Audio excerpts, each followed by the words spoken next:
Attention! It seems that Russia is once again preparing to play by its own rules. According to German intelligence, the Kremlin is seriously considering deploying so-called little green men to Estonia, no insignias, no official uniforms, no declaration.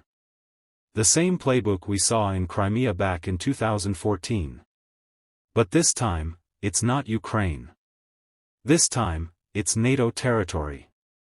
The target, Estonia's border regions with a high Russian-speaking population.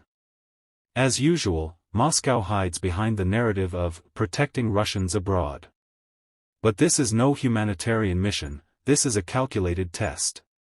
Russia wants to find out, will NATO dare to invoke Article 5 if unidentified armed forces quietly step onto alliance soil?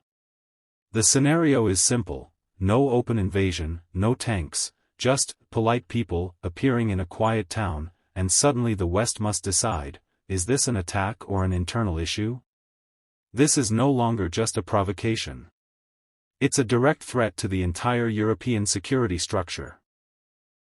Because now we're talking about land that NATO is obligated to defend. If the alliance doesn't respond, it sends a clear signal, borders are just suggestions. And here lies the real goal, not protection, but a test. A test of resolve, a test of weakness, a test to see if NATO will stand strong when pushed not with war, but with ambiguity.